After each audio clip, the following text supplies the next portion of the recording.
wabarakatuh. Perkenalkan, nama saya Henny Wulandari. Saya dari Universitas Islam Negeri Sultan Talasyafuddin Jambi, jurusan Pendidikan Agama Islam semester 5. Nah, jadi di sini saya mendapatkan tugas dari mata kuliah evaluasi proses dan hasil belajar. Nah, nanti di sini saya akan menjelaskan mengenai apa sih sebenarnya evaluasi proses dan hasil belajar tersebut. Nah, jadi tonton terus. Di sini saya akan sedikit menjelaskan tentang evaluasi proses dan hasil belajar. Ada 3 hal yang saling berkaitan dalam kegiatan evaluasi pembelajaran, yaitu evaluasi, pengukuran, dan tes. Nah, ketiga istilah itulah yang sering disalahartikan sehingga tidak jelas makna dan kedudukannya. Nah, jadi apa sih sebenarnya evaluasi, pengukuran, dan tes itu?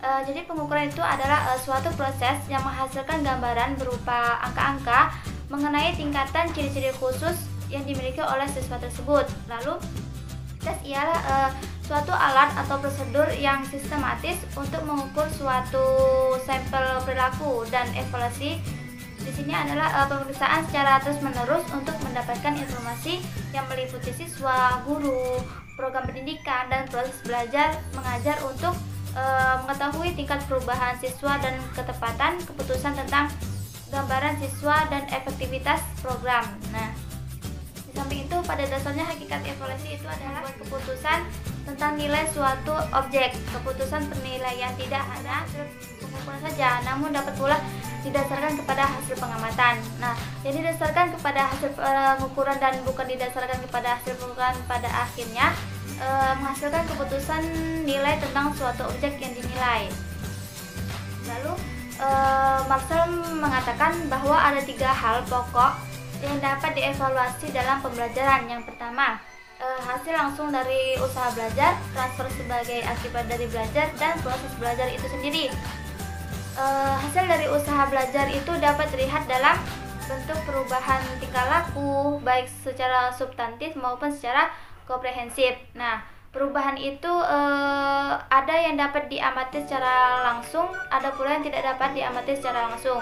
Nah, perubahan itu juga ada yang terjadi dalam jangka pendek, ada pula yang terjadi dalam jangka panjang. Nah, namun demikian, evaluasi harus dilakukan dengan tepat, teliti, dan objektif terhadap hasil belajar sehingga dapat menjadi alat untuk mengecek kemampuan siswa dalam belajarnya dan mempertinggi prestasi belajarnya. Di samping itu, evaluasi dapat menjadi alat pengontrol bagi cara mengajar guru, serta dapat membimbing murid untuk memahami dirinya tentang keunggulan dan kelemahannya. Nah, selanjutnya, tujuan dari evaluasi, buatnya evaluasi itu tentunya memiliki tujuan. Nah, jadi tujuan evaluasi dalam pembelajaran itu adalah yang pertama, untuk melihat produktivitas dan efektivitas kegiatan belajar mengajar. Yang kedua, untuk memperbaiki dan menyempurnakan kegiatan guru. Yang ketiga, untuk memperbaiki, menyempurnakan, dan mengembangkan program belajar mengajar. Dan yang keempat itu untuk mengetahui kesulitan-kesulitan apa yang dihadapi oleh siswa selama kegiatan belajar mengajar dan mencarikan jalan keluarnya. Lalu yang kelima, untuk menempatkan siswa dalam situasi belajar mengajar yang tepat sesuai dengan kemampuannya. Nah, itu semua adalah tujuan dari evaluasi itu sendiri. Selanjutnya, fungsi evaluasi. Fungsi utama evaluasi dalam pembelajaran itu dapat dikelompokkan ke dalam 4 fungsi, yaitu yang pertama formatif, sumatif, diagnostik, dan penempatan.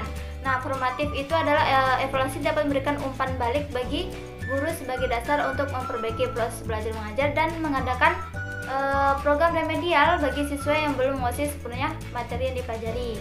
Nah, yang sumatif yaitu dapat mengetahui tingkat penguasaan siswa tersebut terhadap materi pelajaran, menentukan angka nilai sebagai bahan keputusan kenaikan kelas dan laporan perkembangan belajar siswa, serta dapat meningkatkan motivasi belajar siswa. Nah, yang ketiga itu fungsi diagnostik, yaitu dapat mengetahui latar belakang siswa seperti psikologisnya, fisik, dan lingkungannya yang mengalami kesulitan belajar. Nah, yang terakhir yaitu penempatan, yaitu hasil evaluasi dapat dijadikan dasar untuk menyeleksi dan menempatkan siswa sesuai dengan minat dan kemampuannya. Lalu selanjutnya di sini ada prinsip-prinsip evaluasi. Prinsip-prinsip evaluasi dalam pembelajaran sangat diperlukan sebagai panduan dalam prosedur pengembangan evaluasi, karena Jangkauan sumbangan penilaian dapat usaha perbaikan pembelajaran sebagian ditentukan oleh prinsip-prinsip yang mendasari pengembangan dan pemakaiannya. Berkaitan dengan prinsip-prinsip penilaian tersebut, Garnett mengemukakan 6 prinsip penilaian, yaitu yang pertama, mengukur hasil-hasil belajar yang telah ditentukan dengan jelas dan sesuai dengan tujuan pembelajarannya. Yang kedua, mengukur sampel yang representatif dari hasil belajar dan bahan-bahan yang tercakup dalam pengajarannya.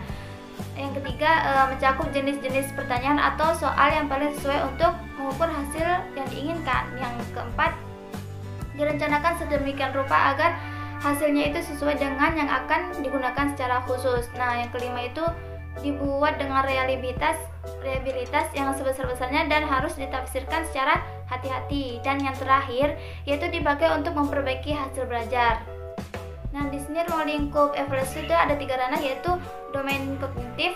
Domain ini memiliki 6 jenjang kemampuan, yaitu yang pertama pengetahuan, jenjang kemampuan yang menuntut peserta didik untuk dapat mengenali atau mengetahui adanya konsep, prinsip, fakta atau istilah tanpa harus mengerti atau dapat menggunakannya. Nah, yang kedua pemahaman, yaitu jenjang kemampuan yang menuntut peserta didik untuk memahami atau mengerti tentang materi pelajaran yang disampaikan guru dan dapat memanfaatkannya tanpa harus menghubungkannya dengan hal-hal lain.